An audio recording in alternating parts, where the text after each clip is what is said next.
Hello, and welcome to Day by Day True Crime Stories, the podcast where we explore a different crime or justice milestone from this day in history. I'm your host, Kona Gallagher, and today is July 8th.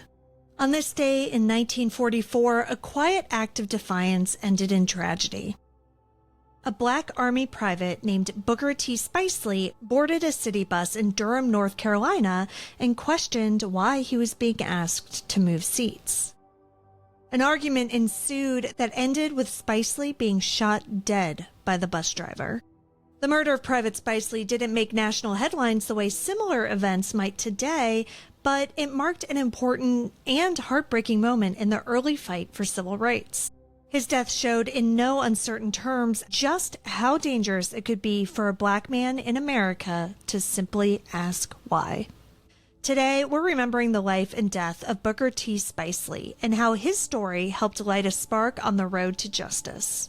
Let's get started.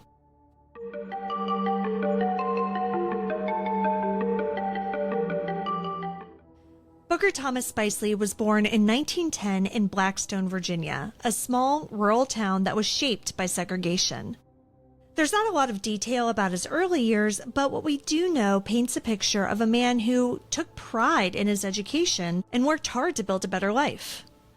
At some point, he moved north to Newark, New Jersey, joining the wave of Black Americans leaving the South in search of opportunity and, hopefully, a little more freedom.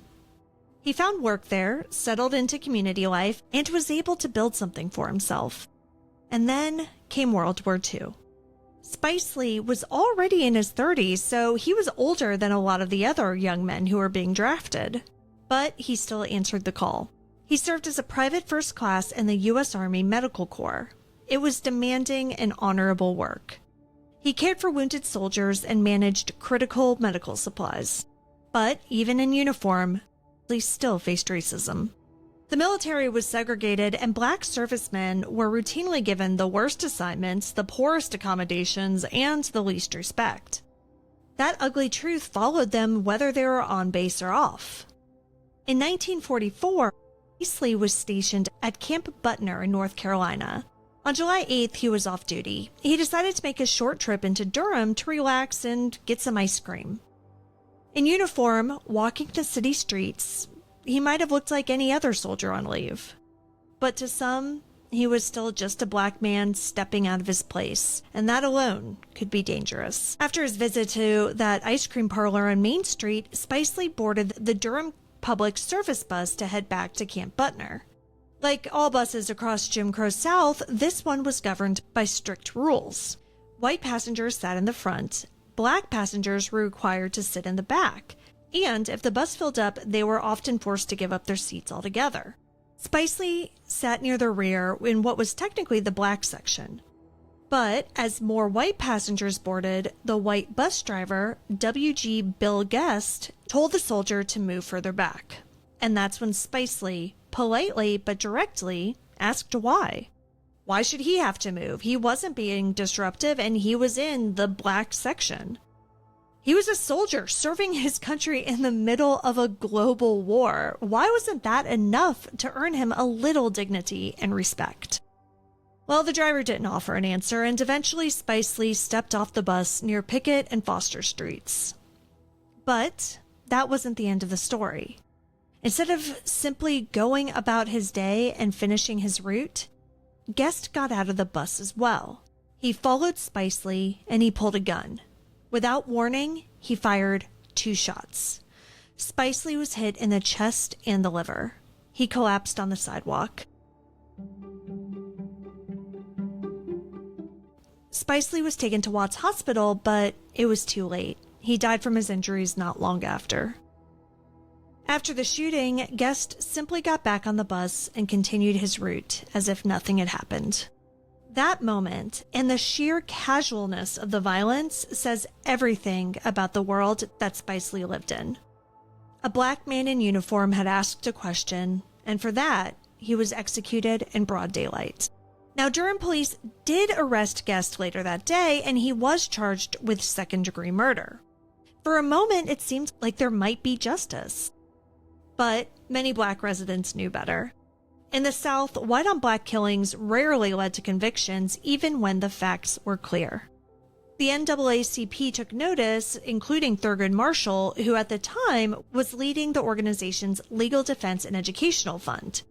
Although the NAACP didn't officially get involved, he sent attorney Conrad Pearson, a respected black lawyer from Durham, to represent Spicely's estate. There was hope. There was momentum, and there were eyewitnesses who confirmed that Spicely was unarmed, wasn't being threatening, and had simply asked a question. But when the trial began in August 1944, the system played out exactly as expected. An all-white, all-male jury heard Guest's defense, that he'd acted in fear of his life, that he thought Spicely might become violent. Despite the overwhelming evidence to the contrary and multiple witnesses who had said Spicely had done nothing wrong, the jury returned a not guilty verdict in just 28 minutes. And just like that, Guest walked free. In the years that followed, Booker Spicely's name faded from most history books. There was no plaque marking where he died, no street renamed in his honor.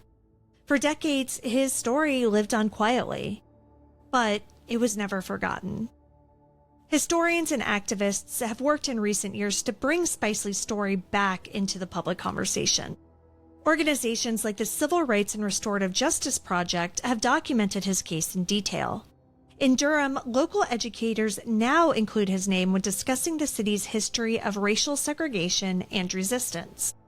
His death is also seen as a precursor to Rosa Parks, the Freedom Riders, and the Montgomery bus boycott. Because long before those moments sparked a national movement, Booker Spicely asked a simple, dignified question.